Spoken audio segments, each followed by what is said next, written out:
Hello friends, welcome to our channel taxi vlogs. So ఈరోజు మీ ముందుకు ఒక విషయాన్ని వీడియో చేస్తున్నాను. యూట్యూబర్లో ట్యాక్సీ డ్రైవర్ల సంపాదన చూసి రోజువారీ 3,000 వస్తున్నాయి, 4,000 వస్తున్నాయి, 5,000 వస్తున్నాయి, చాలామంది వీడియోస్ పెడతా ఉన్నారు. దానికి సంబంధించిన వీడియోస్ వైరల్ కూడా అవుతూ ఉన్నాయి.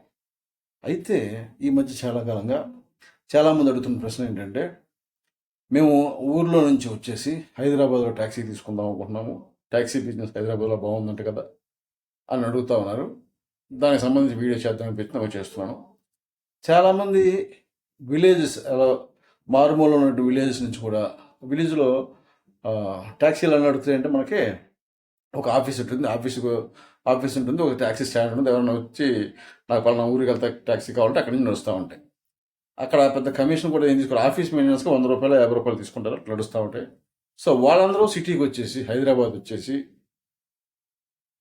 ఈ ఆన్లైన్ ఓబరో ఓలాట్ల మీద క్యాబ్ అటాచ్మెంట్ చేసుకుని క్యాబ్ నడిపించేసుకుని సంపాదించుకుందాము అని చెప్పేసి చాలా వీడియోలు చూస్తున్నాము. దీనికి సంబంధించి ఏంటి, ఎంతవరకు మేము రావచ్చు రాకూడదు అని చెప్పి చాలామంది అడుగుతున్నారు. అయితే వాళ్ళందరికీ చెప్పే విషయం ఏంటంటే ఒకటే విషయం చెప్తున్నాను క్లియర్గా. మన ఊళ్ళో ఉండి 100 రూపాయలు సంపాదించుకున్నా హ్యాపీగా ఉండొచ్చు. అదే 100 రూపాయలు సిటీలో సంపాదిస్తే దాంట్లో 99 రూపాయలు ఖర్చు అయిపోద్ది. ₹1 ఇంటికి వెళ్తుంది. ఆ రూపాయి ఇంటి మెయింటెనెన్స్. సో ఈ విధంగా ఉంటుంది. సో అయితే దీనికి సంబంధించి మీకు ఒకవేళ నిజంగా మీరు హైదరాబాద్ సిటీకి వచ్చి ఓలా ఊబర్లో అటాచ్మెంట్ చేసుకుని క్యాబ్ నడపాలనుకుంటే ఇక్కడ ఎదురయ్యే పరిస్థితులు ఎలా ఉంటాయనేది మీకు వివరంగా చెప్తాను. మొదటిగా మీరు సిటీలో ఉండాలంటే అద్దెలు తీసుకోవాలి. అద్దెలు ఈ రోజున 5,000 నుంచి 6,000, 7,000, దాదాపు 5,000. మన ఫ్యామిలీ మెయింటెనెన్స్ ఎంత కాదనుకున్నా మీకు ఫ్యామిలీ మెయింటెనెన్స్ మీకు తెలుసు కదా. అదే మన పల్లెటూరులో ఉంటే, మన ఇంట్లో మన ఊర్లో ఉంటే, మన స్వగ్రామంలో ఉంటే మన సొంత ఇల్లు ఉంటుంది, చుట్టూ అయిన వాళ్ళు బంధువులు ఉంటారు, ఆపదలు ఆదుకుంటారు, అవసరమైతే ఎంతగానో దూరమైనా వెళ్తారు. అదే మీరు సిటీ వచ్చారనుకోండి, సిటీలో క్యాబ్ నడుపుతాను అనుకోండి, రోడ్డు మీద ఎప్పుడైనా యాక్షన్ జరిగితే ఒక్కరు రారు, ఏ ఒక్కడో సాయం చేయడు, పైపొచ్చి మందే తప్పు అంటారు. వాస్తవానికి ట్యాక్సీ డ్రైవర్ తప్పు లేకపోయినా సరే ట్యాక్సీ డ్రైవర్ని నిందిస్తారు.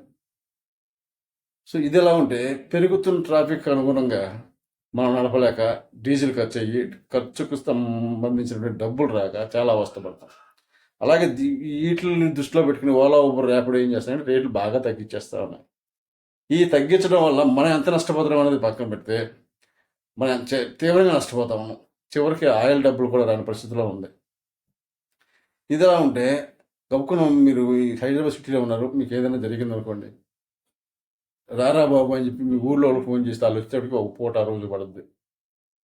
సో ఈ హైదరాబాద్ సిటీలో మిమ్మల్ని గట్టిగా పలకరించేవాడు ఉండవు. ఎంతమంది ట్యాక్సీ డ్రైవర్లు ఉన్నా, చుట్టూ ఎంతమంది ట్యాక్సీ డ్రైవర్లు ఉన్నా మీకు తోడు వచ్చేవాడు ఎవడో ఉండడం.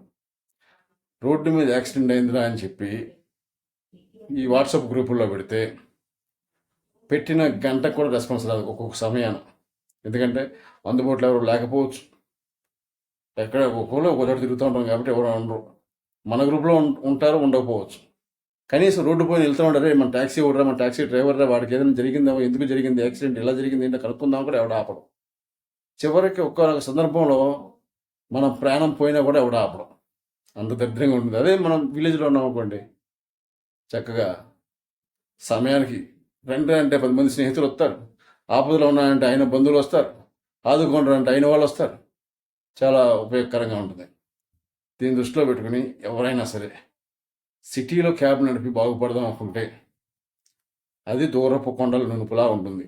చూడండి, మనం దూరంగా ఉన్న కొండలు చూస్తే చాలా నున్నగా ఉంటుంది, ఇలా ఇస్తే అలా ఎక్కేయచ్చు అనిపిస్తుంది.